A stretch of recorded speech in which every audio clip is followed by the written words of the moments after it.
I think a quincunx, I think quincunxes help someone make a soft choice. Soft because it's guided, in this case, by the moon in Pisces. And Pisces equals faith. So in my birth chart, I've got the moon, quincunx, Mercury. The moon in Pisces, quincunx, Mercury in Libra. And I want to talk about miscongeniality. In miscongeniality, there is a woman who is the sort of jaded FBI agent. She's very, very rough and tough, played by Sandra Bullock. And she doesn't seem nice. She's just someone who's really all about herself, kind of. And she's someone who wants to advance at the bureau, but she's not a team player, even though she has a big heart. It's just that oftentimes her own desires get in the way of, let's say, the greater good. And so basically there's this opportunity to become this agent who infiltrates this really big beauty pageant that is national in the United States. And so with this story, it's all about her learning how to become someone who has trust in institutions and also has trust in authority figures who are worthy of that. And she struggles with it, but she gets there in the end. So in Sandra Bullock's birth chart, she has a Sun, Saturn, quincunx. And in this case, the Sun speaks to the identity of the individual. It's about me. I've got to protect me. I've got to think about what is really going on and how these people are trying to smite me or, put the wool over my eyes. Like, it's all about me. There's this obsession about the self. And then Saturn in this dynamic is the authority figure of the institution. So she has this weird relationship with her boss where it's not like she's against him and it's not like he's against her, but the way that she kind of carries herself in different situations and actions leads to ramifications. It leads to extra costs. It's like this sort of wastage of energy, this extra expenditure that is just so unnecessary or redundant. And so they have this strange relationship because no one dislikes anyone else in the dynamic. But it's almost like there's this loss or this lost kind of energy in the dynamic that creates this sort of pent-up frustration on both ends. And so it's cool because I'm seeing that from my own experiences that quincunxes lead us to make soft decisions or soft choices. But not soft in that they're non-committal, soft in that they come up in softer ways. And so the way that we go about dealing with them is also soft. It's like we don't have that sort of head-on pressure or collision or conflict or harshness or definition that we have with the opposition. With the opposition, there can be a lot of projection that's triggered, a lot of judgment. People are very staunch about their own sides, their own positions in a situation. But with the quincunx, it's much softer. Nothing is head-on. Nothing is forceful. Everything's very, I feel, soft. Even though it can create real-world consequences, it's like nothing's direct, I think is what I'm trying to say.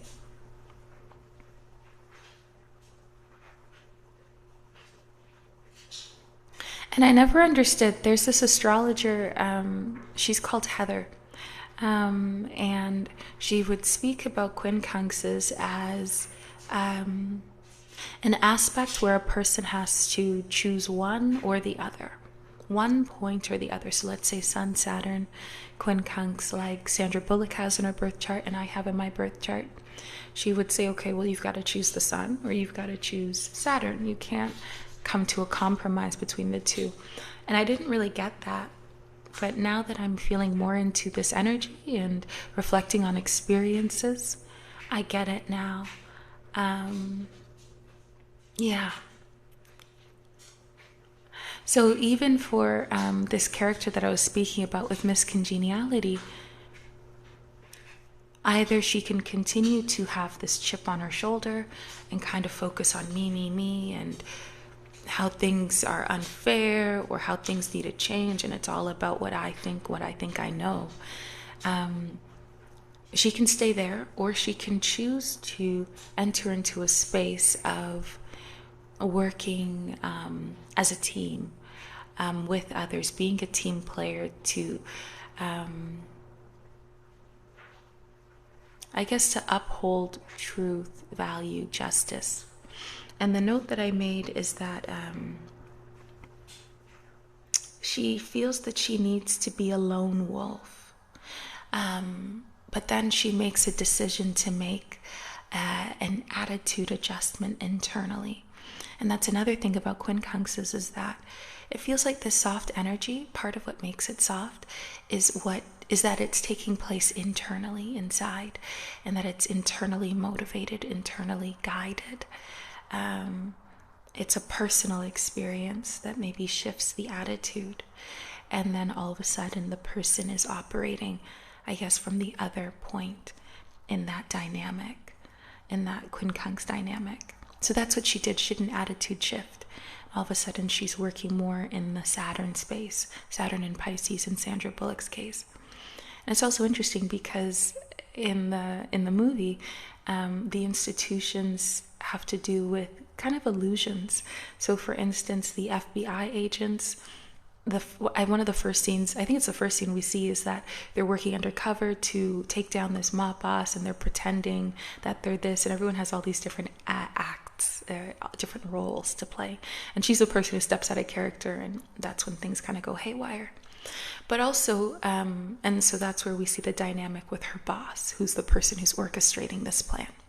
But we also see that in that she enters into this institution that is a beauty pageant. So Saturn rules institutions, and then Pisces speaks to glamour, illusions, beauty, makeup, and all of these things. And she doesn't really take it seriously initially, but then her thoughts about it change afterwards. Okay, I'll leave that there. Yeah, another example that I want to speak about is an example with Kramer from Seinfeld. I used to watch Seinfeld when I was a kid. I loved that show, and I watched it with my family and my dad most especially. And when I was a kid, I heard about this scandal of the actor who plays Kramer. He at a nightclub, he was like saying racial slurs to a person very publicly in the audience. And I remember when I heard about that story, there's shock, and it's like, oh, that sucks, Fast forward to now, yesterday evening, I saw an article that was saying after 2 years, the first sighting of this actor who plays Kramer. And he's 76 now, and I clicked the article just because I'm interested. So I'm reading the article, and I'm taking in all of this information about, oh, he's 76, oh, he was seen here, oh, taking in all this information, which is very mercurial. And then as I scroll through the article, I see a picture of the actor, but he's the person who played Kramer, so I associate his face with the character that he played, Kramer. So when I see him, I just see Kramer, and I see I had this sort of emotional response of just like, I just smiled because my heart recognized this individual. Yeah, it was warm, and it was immediate, and there was no like thinking, like Mercury is so conscious, and the moon is like so. This is how we feel based on our memories or whatever we've connected with what we're seeing. So seeing his face again, I was like, oh, happiness, because he was so funny and he brought so much joy into my life over all those years that I would watch with my family. And so I didn't really know what to make of that. I kept reading the article and I was like, okay. And I think there was a moment where I was like, oh, I've got to make a choice, you know? And then I told myself that both things can exist. The person can have said something or done something that is not like good. And it doesn't mean that I don't feel good feelings. You know, and I love Kramer. You know, like two things can exist at once. But in recognizing that and feeling good about that, I think I chose one part of the dynamic. I chose the heart-based part, which I think is the moon in Pisces. Yeah, and Pisces is about faith. And so I feel like I chose this sort of space of just feeling good feelings, feeling the worth and the value of that individual and what he's brought into my life, without ever knowing me, you know. But he's the one who was the vessel for that. And so I chose the moon. Mercury says, oh, this is what this means, and this is how I feel about racism or racist slurs or whatever it is, right? But then the moon said, but this is how I feel. And I just went with that. I have another example. ER. There's a scene where there's this doctor and he's dying of cancer. He finds out a little bit later on. And basically his teenage daughter, she's using drugs. His little baby daughter, she takes a few pills of that, because she's a baby. She doesn't know what she's chewing on, right? And so they have to rush her to the ER because she's overdosed on, drugs, right? And she's a baby. And so she's in critical condition and they're just trying to save her. And so there's kind of like the facts of the situation that the teenage daughter may have killed the little one through her negligence. And again, that's like how these quincunxes come up. It's a sort of, there's nothing soft about that situation, but it's not like there was some sort of hostility from the sister to the younger sister. She loves her little sister. It's just happenstance. It's how it's happened. That her negligence has, created this situation. And so it feels like on the basis of the facts of the situation, he could have really negative thoughts about his teenage daughter and say, I don't want anything to do with you. And he could let his anger kind of control everything, control the situation. But instead, he catches himself and he chooses the love, chooses the moon, chooses to learn how to be a better father to his teenage daughter before he lets go of his body. And so I think this is something really special that I'm feeling into, tuning into, maybe becoming aware of when it comes to the Quincunx or the Inconjunct is this. I am making a choice between, in my notes I said,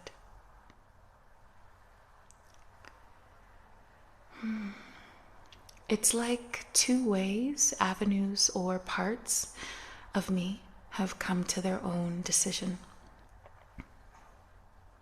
And so for the sake of living a smoother life, for the sake of more cohesion, I choose to focus on one rather than the other.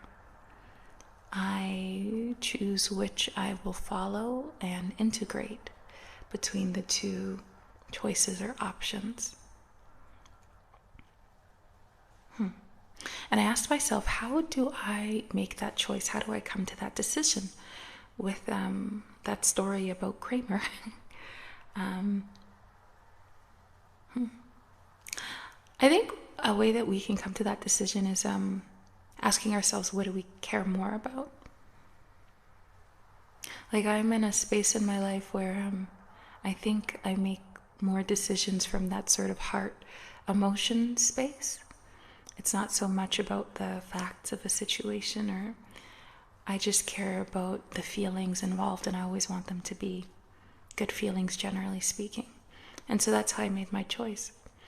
I think when I was younger, for the first, 15, 18 years of my life, I made decisions from more of a mercurial space. Rational, logic, etc. But that didn't really get me very far. And so I kind of switched gears into more of a moon space. And so I feel like that's what I tend to choose more so nowadays. Although there are times when I'm going to choose the mercurial over the moon, because sometimes our emotions tell us one thing, and we need to slow down, sit down, and think. Maybe organize our thoughts, kind of sit with something before we say, this is how I'm going to move forward. And when we do that, we tend to see things differently and with more open eyes, more open heart as well. And somehow Mercury paves the way for that to happen. So I assume that with the Quincunx, one can work on one part of the dynamic some of the time, and then maybe you shift into the other part. But I think ultimately it's about choosing a way forward that will make your life better or easier. And that makes me think about the yod all of a sudden, because how they say about this sort of irritation with the yod, kind of leading the person to that apex planet and maybe embodying it, integrating it more, expressing it, whatever that is, that lesson for them there. Yeah, and I'm seeing how that makes sense for the yod in general. Kind of being pushed into this space softly, but pushed nonetheless.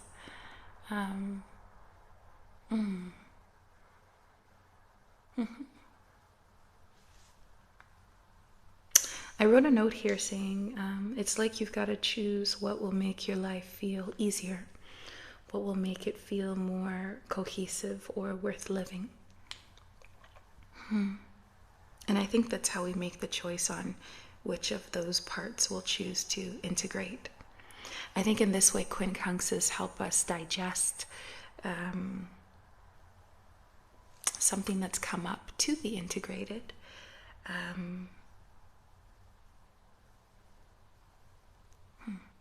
But in a way where we don't get stuck into this space of